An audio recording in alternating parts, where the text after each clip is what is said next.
thank you all for having me. I no longer have an extension appointment, so these types of meetings are really for friends and family type benefits, and Red Hill Farms and Gordon Jones and his whole family have been a tremendous partner in several of our research projects, as well as many other farms in Tennessee and Kentucky. So really happy to be here today.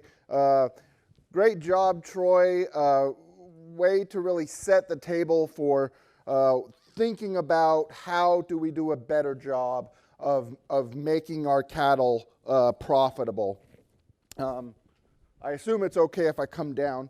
So what I'm going to talk about today is using various tools and different approaches that are kind of in their infancy in helping us do a better job of matching the genetics of our cows to the challenging environments many of those cattle live in. One of the things that I think the beef industry really holds as a core value is tradition. I was talking to Susan earlier, and she was talking about how, people who are Hereford breeders really have a tradition of that. So this is my maternal grandfather. He's selling a bull here at the Southwest Colorado Bull Sale. When I gave my interview to become a professor, I shared this slide, and based on inflation, this bull here sold for about $7,000 in today's money, and the other bull that he sold that day sold for about $20,000. So, this value of tradition is very strong. I think when we deal with economic hardships, weather hardships, etc., all of the hardships that we have, that tradition really helps us have the grit to keep pushing forward. So I think that value of tradition is a wonderful thing. Where I get concerned is when we use tradition as a crutch and as an excuse not to take the next step forward. When that tradition limits our innovation and in fact our profitability. So when I talk to beef producers, what I really try to do is help them look forward. Jensen, stand up real quick. This is my son, Jensen. I've got my daughter, Mason, and my son, Jaden, on this slide as well. As a beef producer, am I making the decisions to make sure there's a strong and vibrant beef industry for that next generation to be a part of? And I think a lot of the things that we do, we need to reevaluate. Are we doing the right thing for the next generation? You all being here today is the right thing because you're gaining new knowledge, gaining new information to do that hard work, the $500 work of the strategic thinking of where am I going to take my operation. Much of that tradition and legacy that's been given to us, if I look at my grandfather, he adopted new practices. Actually, that's the tradition that we have. If we've been part of a successful agriculture operation, those successful agriculture operations have been adopters of new technology. If you're in the late majority, whoops, wrong button. If you're in the late majority or the laggards, those operations are no longer in agriculture, okay? So we have to be innovators. We have to embrace that tradition of innovation to make sure there's a legacy of profitable beef production. I'm going to be blunt with you. There is lots and lots of propaganda in the beef industry that EPDs don't work. It's complete BS, okay? It is simply that, propaganda, okay? EPDs absolutely work, okay? Let's talk, we all know that acronym of EPDs, and I think it's really easy for that acronym to lose meaning.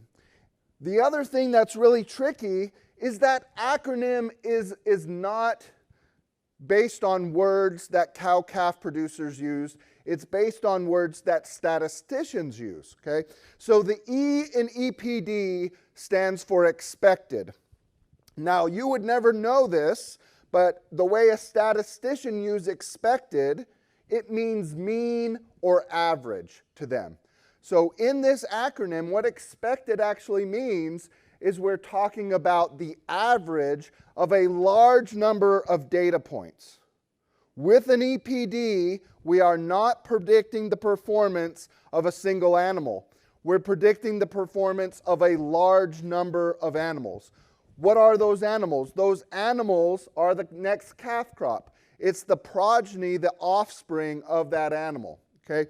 So an EPD may not reflect the performance of that individual bull, but it lines up really accurately with the performance of that bull's calves. This is an important distinction because this is what EPDs were designed to do.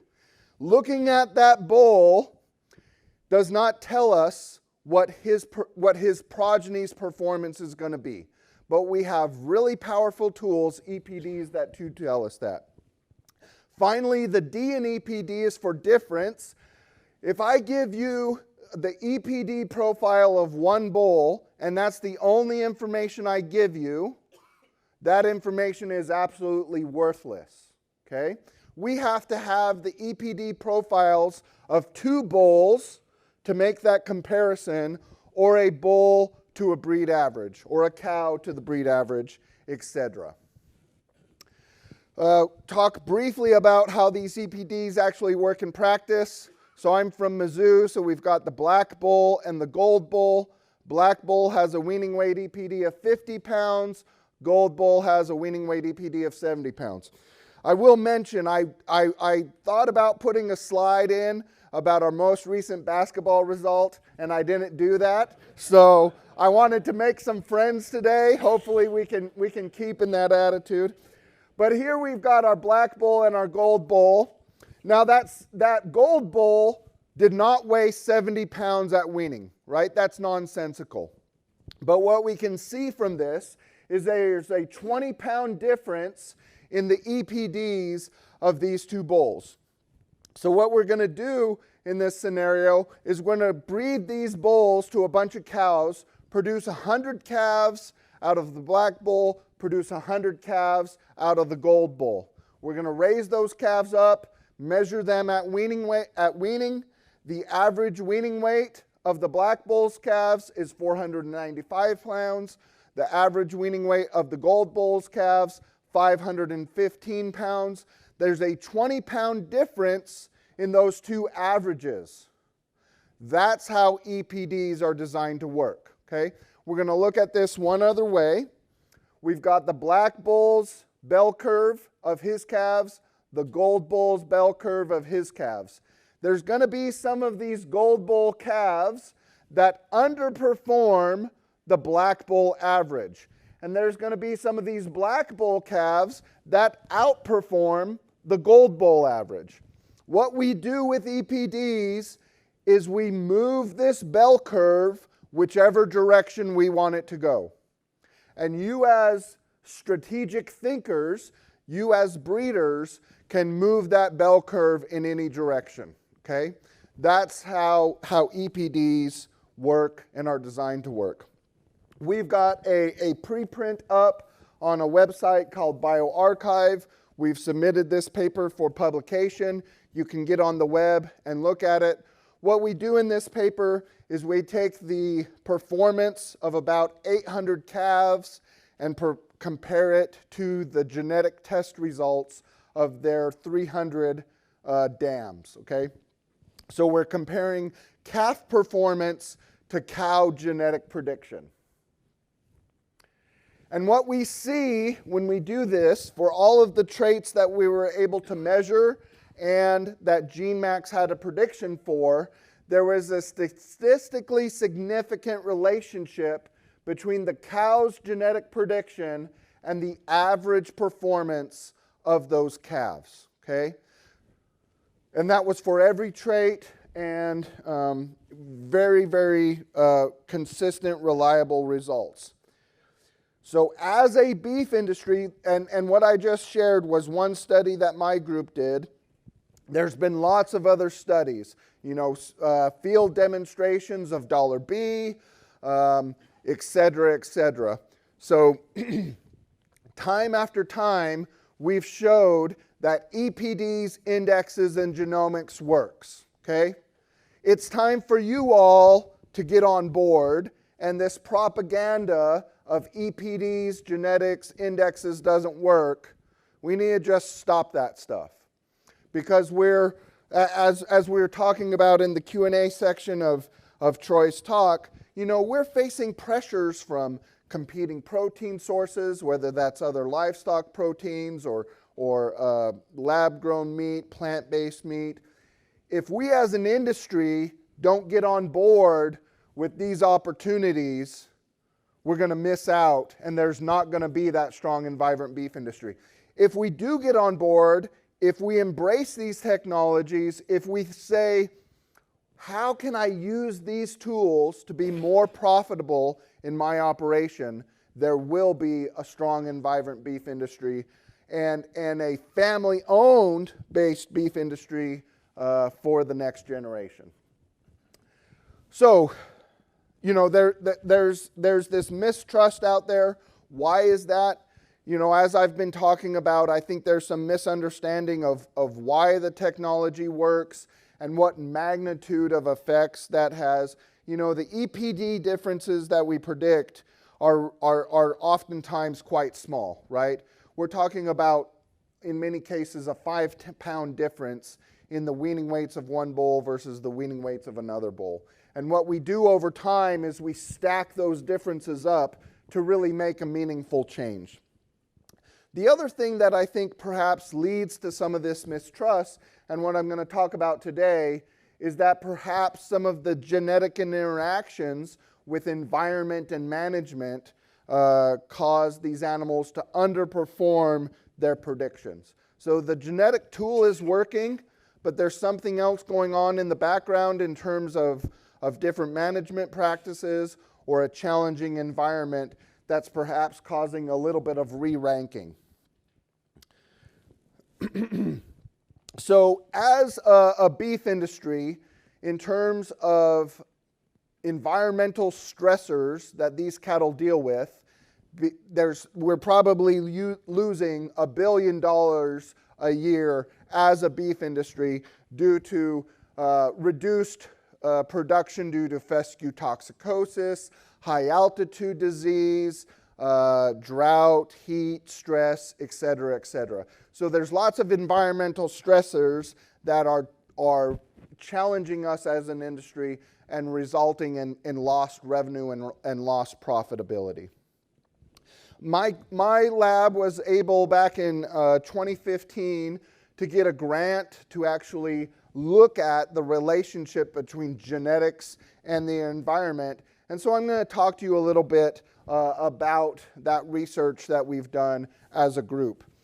Troy, his first week as a graduate student, actually put together this map. What we did was we took normalized 30-year rain, temperature, and elevation, and we took that data and we split the United States up into 9 different regions, okay? So that's the 9 different colors that we have on this map here. And so this region 8 kind of aligns with what we would traditionally call the fescue belt. And one of the other things that Troy did at the end of his PhD was he looked at how allele frequencies, how DNA markers were changing in frequency over time. And if that change in frequency over time is strong enough, that is due to selection and not other random processes that we deal with in genetics. And so what this slide here is, we have time on the horizontal axis and DNA frequency on the vertical axis. And in all of these cases, perhaps 40 years ago, we had some ecoregion specific allele frequencies, but all of those have come to the breed average frequency. And so our inference from this is that we're likely losing genetic adaptations in beef cattle. The genetic adaptations to challenging environments we're likely losing. Now, that's no fault of farmers or ranchers, because we simply lack tools to select for this genetic adaptation to challenging environments. And so what I'm going to talk about today is some tools that we have to better match the genetics of our cows to the challenging environment that we're in. So how do we actually do this? The low-tech way that we have available to us right now is simply to buy genetics from a similar environment with similar management. Okay? So what that means for you all is you need to, if you're grazing fescue, you need to find a seed stock producer who's also grazing fescue, and their management mirrors or closely matches your management.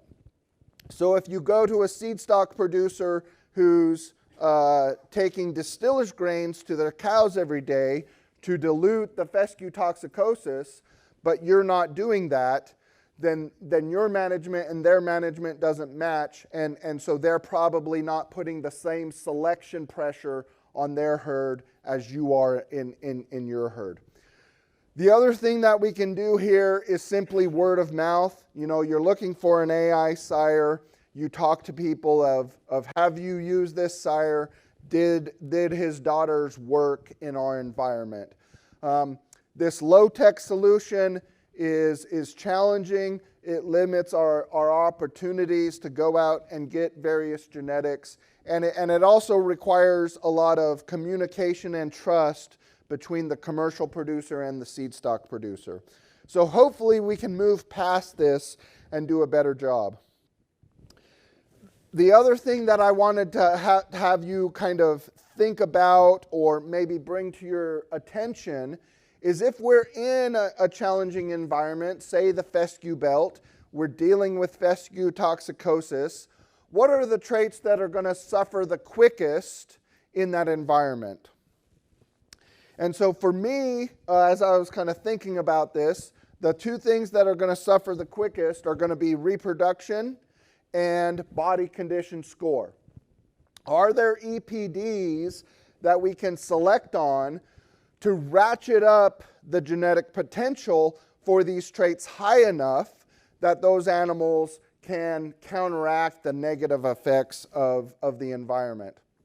And so for reproduction, we've got heifer pregnancy, we've got stayability that Troy talked about, and basically what I would encourage you to think about or strategize about is, should you be putting more emphasis on these fertility traits when you're selecting those bulls to make sure you're trying to prime the pump in a way that you're creating cattle that are going to be able to handle your environment. My group also has an active research project trying to create some more heifer puberty and heifer fertility EPDs. Body condition score, you know, we all talk about we want easy fleshing cattle, right? Are there actually EPDs for easy fleshing cattle? And I would argue, in fact, there is. You know, fat thickness is typically thought of as a carcass EPD, but there's no reason why we can't select for females that have large fat thickness EPDs, right? So that's undesirable from a yield grade setting, but in terms of that cow working in our environment, there's probably some benefits and possibilities there. And then, as Troy mentioned and talked about, that mature cow weight allows us to select using genetic tools for more moderately sized females that then also have the performance in their calves that we need. We have put, as an industry, we've put a tremendous amount of emphasis on calving ease and weaning weight, bending that first part of the growth curve, right? Have we put that same emphasis on bending the end of the growth curve? I would argue we have not, right? We've not put emphasis on identifying those genetics that create large weaning weights and small mature cow sizes. I think that's a tremendous opportunity we have using the tools we have available. We've shown we can do it with the birth weight and with the weaning weights. Now let's have that same success with weaning weights and mature cow size. Oh, and then finally,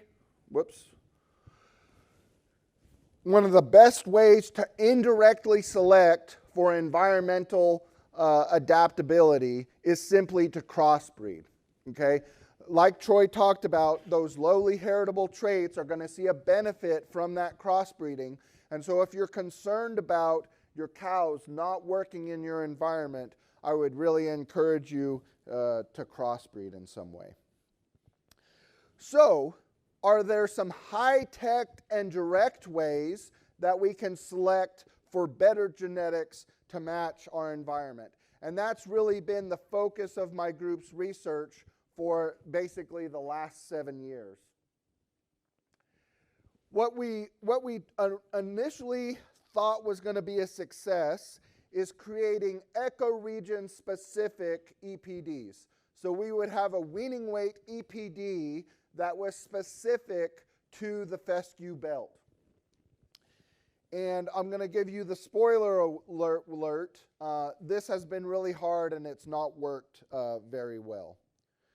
So this is some data that we have, and based on how we adjust for contemporary group, in other words, how we adjust for management, that genotype by environment effect accounts for anywhere from 3% to 33% of the variation in the trait, okay? And so as we more aggressively account for management, cow performance in terms of maternal effects, that effect of genotype by environment gets smaller and smaller and smaller, okay?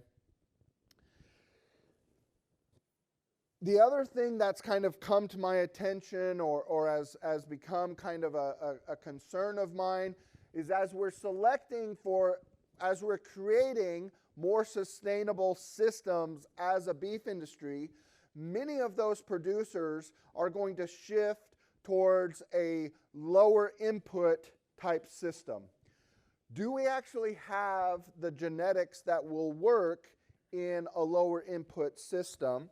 And so not only do we need to be concerned about genotype by environment interactions, but we also need to be concerned about genotype by management interactions as well.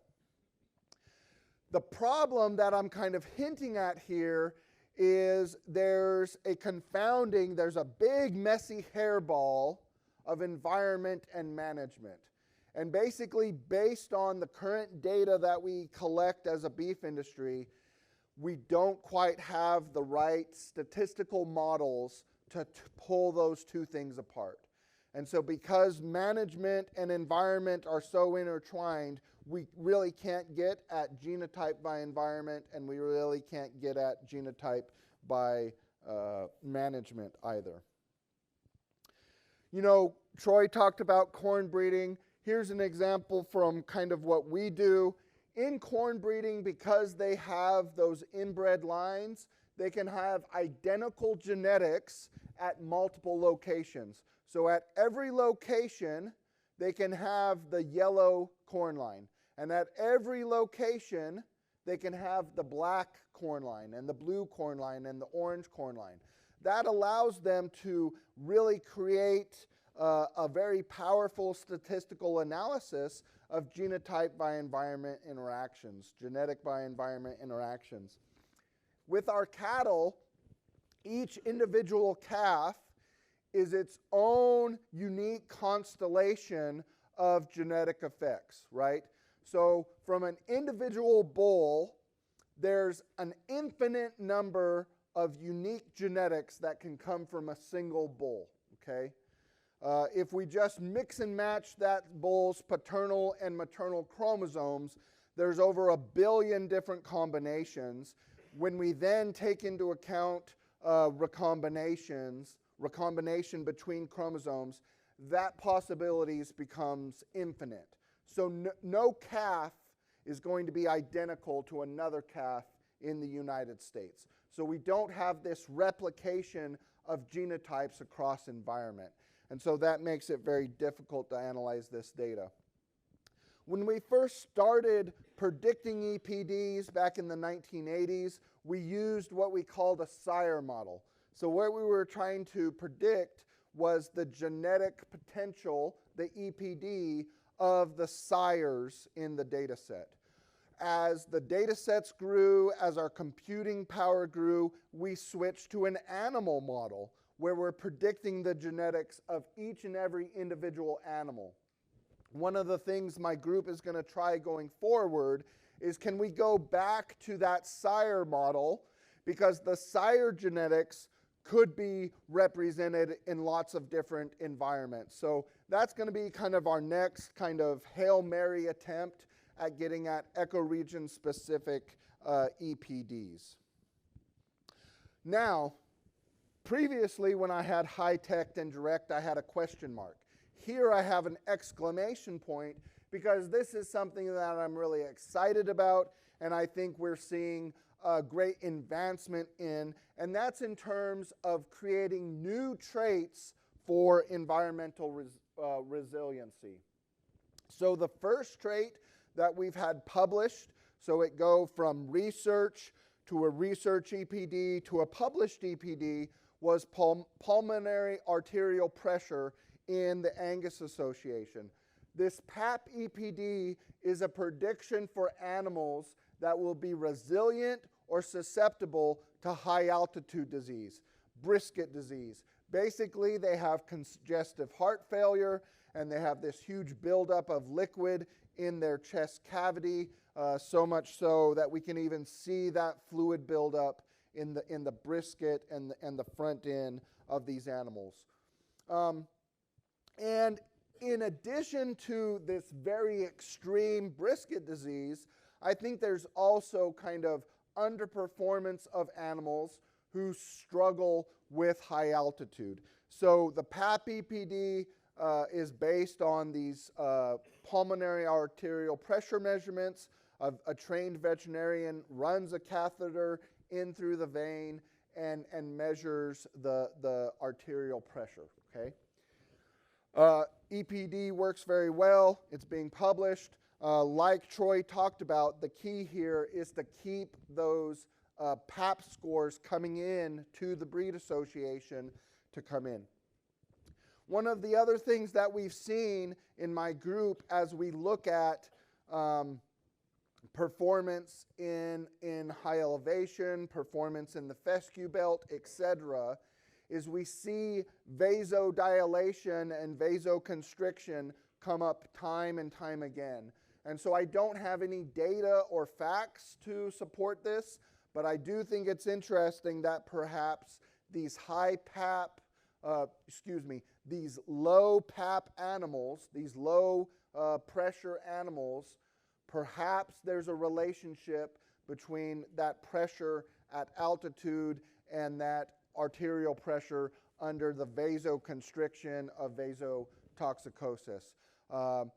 I should have put an asterisk next to this because this is all speculation on my part, but if you're looking at a bull and he ranks really high in the breed, so he's got a very small PAP EPD, I wouldn't hesitate to use that bull in the fescue belt. But again, I'll say that is purely speculation, and I probably shouldn't wander into that. So getting back to a firm footing on data, my group, in partnership with others, has helped create a hair shedding EPD. Okay, so let's talk about hair coat versus hair shedding. Hair coat is how long and kind of texturized the summer hair is. Okay, so I've got two extreme examples here of a Centipole and a Highland animal, right? That we've got very, very short, fine hair versus very long hair. That is not what hair shedding is, okay? That trait is hair coat. Hair shedding is when in the spring did that cow get rid of her summer coat, okay? And, you know, none of us would want to wear our heavy Carhartt jacket in July. That would be unbearable.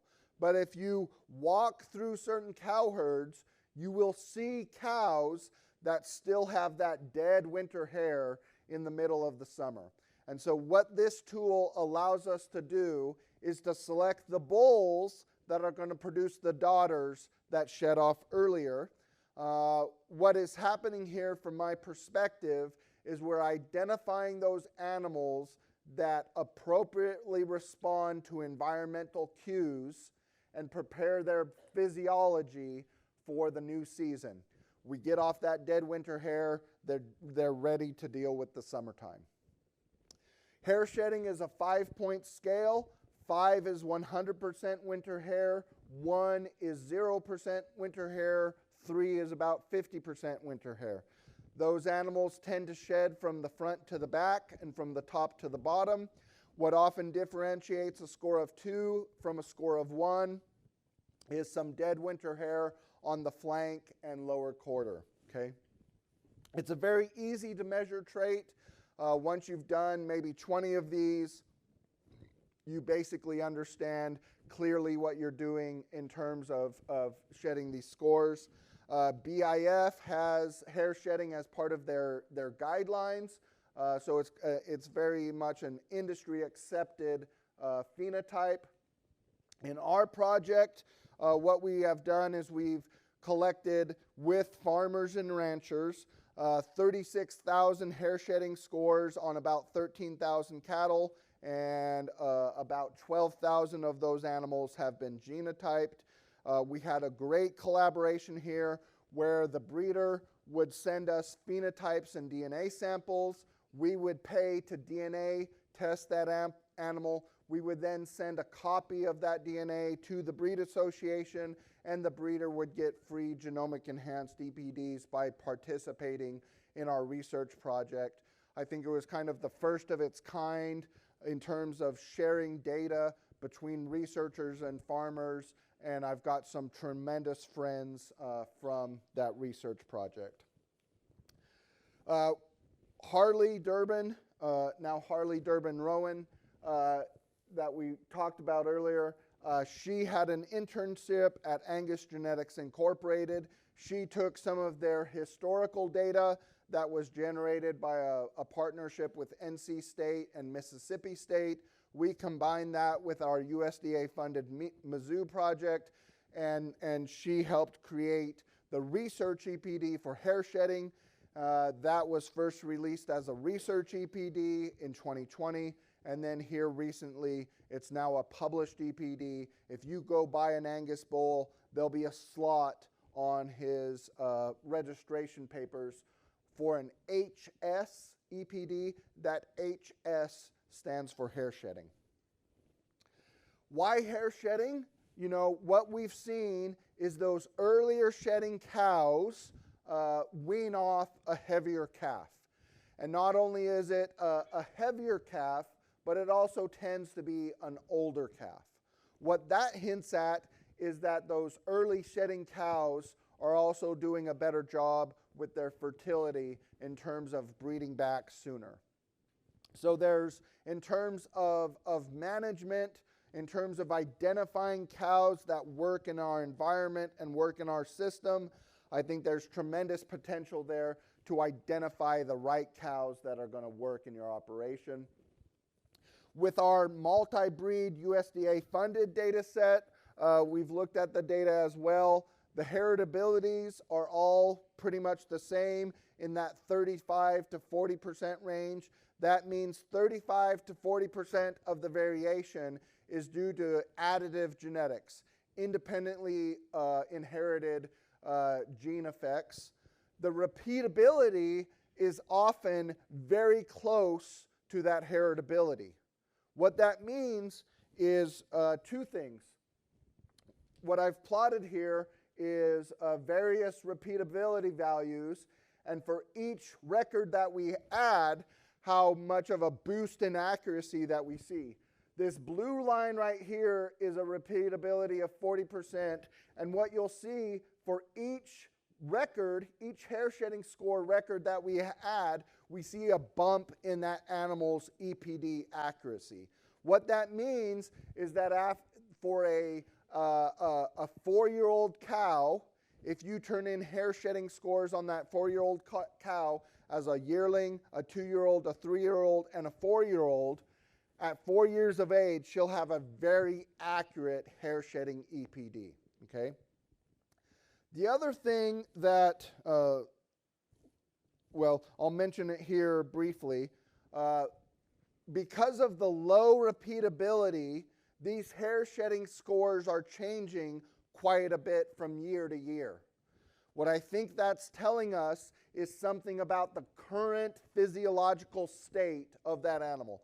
Is that animal dealing with some sort of stress in terms of being a first calf heifer, challenging nutrition, et cetera, et cetera. So in terms of hair shedding scores, it gives us information on the genetics of that animal, but it also becomes a tool, much like body condition score, to help us better manage our animal's nutrition and other things. With some very small data sets of about 2,000 animals, we can end up with a very accurate EPD for hair shedding of about 52%. If we have very large data sets, we get very accurate EPDs of about 66% accuracy. That's about as accurate as we can get a DNA prediction, a genomic prediction. So it's an easy to measure trait. It's an easy to predict trait as well. We can quickly go from no data to a very accurate EPD in a short period of time. All of this data that we've generated in the USDA project is publicly available. So if you're part of a breed association, I'm more than happy to send that data to the breed association, and you could have a hair shedding EPD for your breed within a matter of months. Okay? What you need to convince is the executive and board of directors that that's a tool you need as a Southeast cattle producer. The prediction is actually very accurate.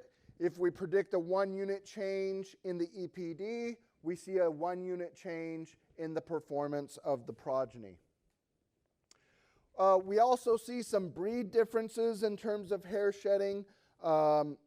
Many of those animals with a little bit of Indocene influence, like Brangus and historically some Mexican Charolais, they tend to shed a little earlier. Some of those breeds that have put emphasis on the show ring, like a Maine Anjou or a Shorthorn, tend to shed a little earlier. But one of the other things to take from this plot is there's a lot of variation within each breed, and those bell curves for the different breeds overlap. So there's not one breed that's really far and above in terms of its genetic potential. There's lots of room for improvement across all of the various popular breeds we use in the beef industry. Getting into a little bit more of the hair shedding as a management tool, we see some pretty large age effects. Those youngest animals are going to shed the latest, okay? They're going to shed closest to the summertime because they're simply dealing with more stress. The stress of raising their first calf, they're still growing, et cetera, et cetera. One of the interesting things that we saw in this data set is that those very old cows, so those cows that had been successful, had longevity, they actually had, they were earlier shedding cows in our data.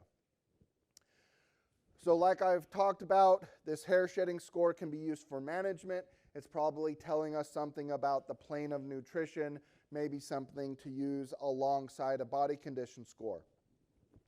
We recommend that you hair shedding score your herd all on the same day.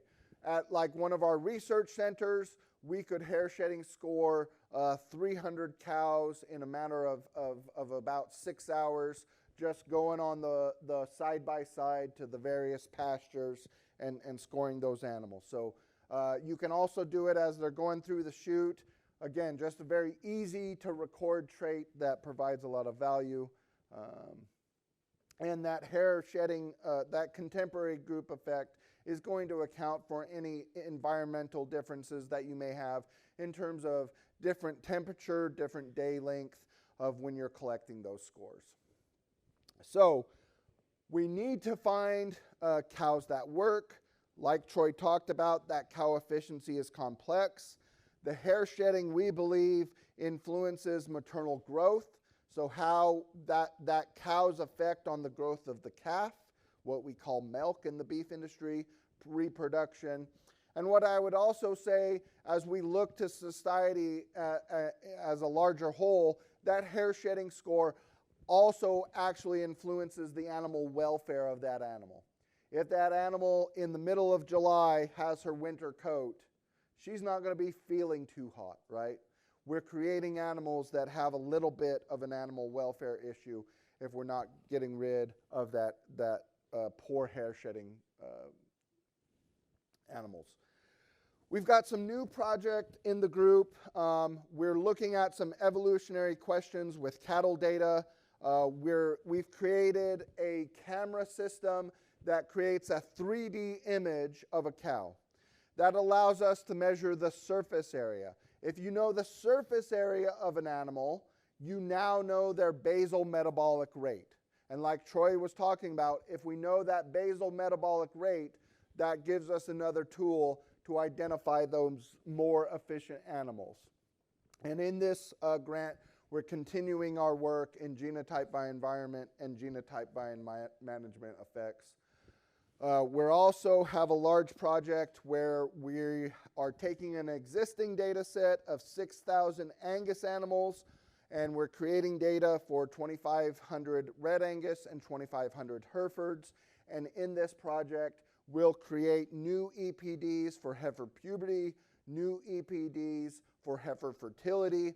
In these new EPDs, we're giving credit to those females who conceived earlier in the breeding season. Those females, those heifers that conceive earlier in the breeding season, not only are they likely more fertile, but they're also going to raise an older, heavier calf. So we feel there's a lot of value in that. Again, would just say thanks to all the people who have helped with this research. Bob Schnabel is a collaborator of mine. He does a ton of database management in terms of our genotypes at the University of Missouri. Harley Durbin led the hair shedding work. Troy Rowan led a lot of the selection mapping work that we did as part of this project. Sarah Nielsen looked at the ecoregion specific genetic predictions. And then these are my current graduate students. And I'd be happy to take a few questions.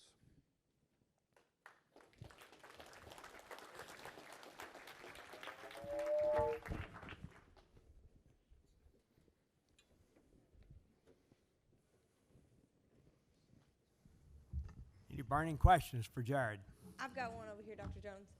So how do we, as commercial cow-calf, or if we're seed stock, how do we work together to have new EPDs or efficient and effective EPDs and also get that free lunch with heterosis and maximize the heterosis? Yeah.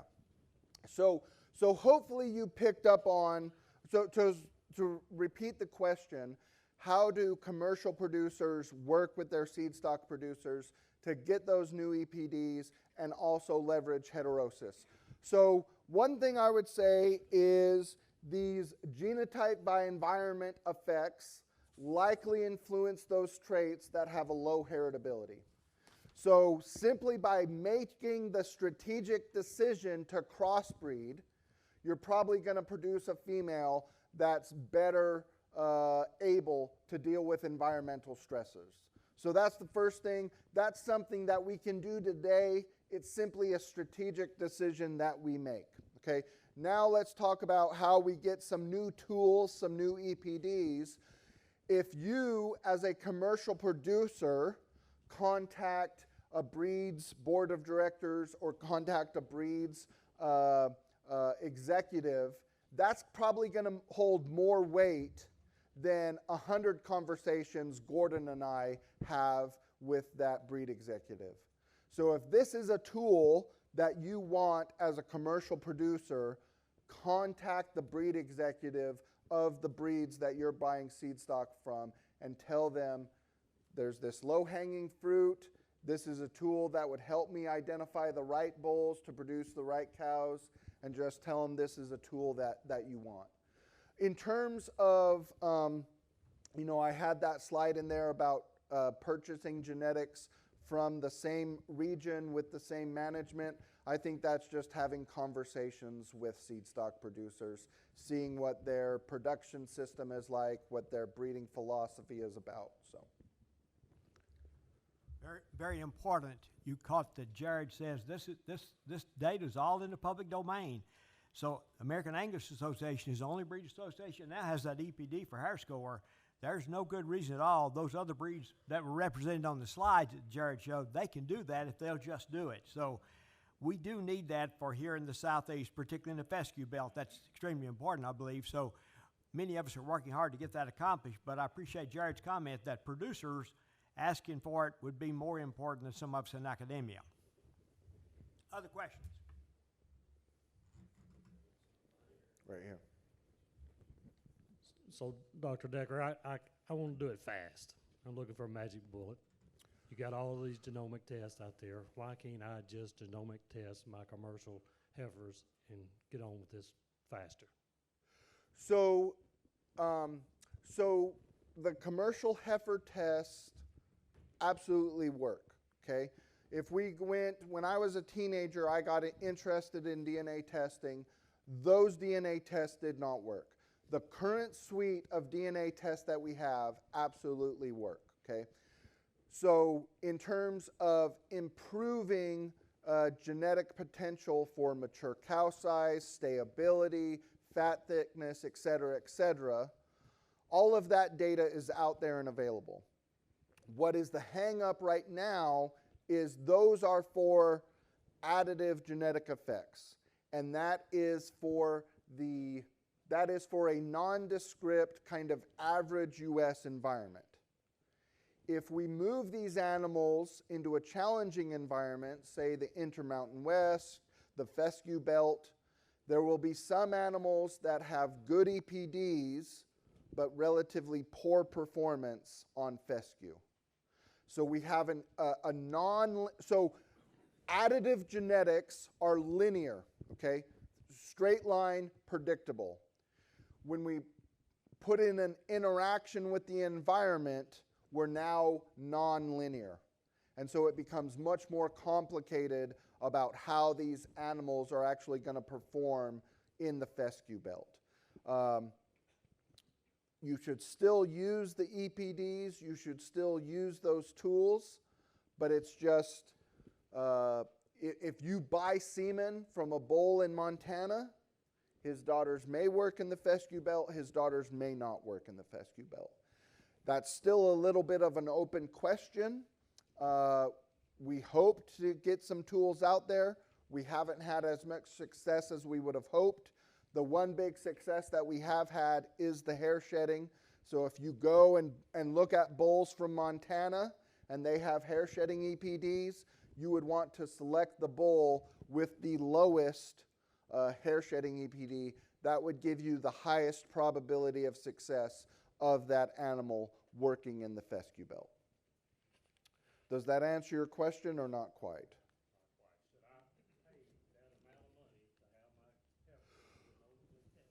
Okay, so the rephrasing of the question is, should I pay the money to have my heifers genomically tested? In Missouri, we have the Show Me Select program. We have made it a requirement that all natural walking service sires, so all bulls used in the program naturally, have to have genomic enhanced EPDs. I would tell you as a commercial producer, if you go to buy a bull, you will reduce your risk of an unlucky purchase if you buy bulls with genomic enhanced EPDs. Now, if we switch to the female side of the equation, the answer becomes, it depends. And it's all about, is your marketing set up in a way to see a return on investment in that genomic testing, okay?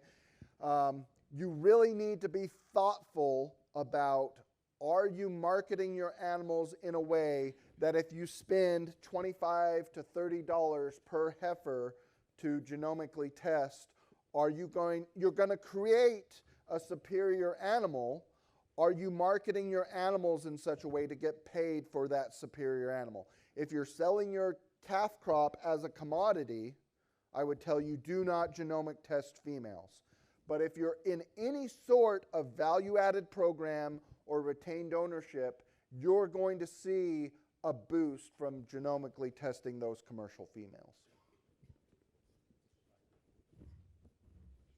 Got time for one more question, but just remind you before that last question here, please get this little yellow card filled out, and Dr. Lemcooler's passing around the box now.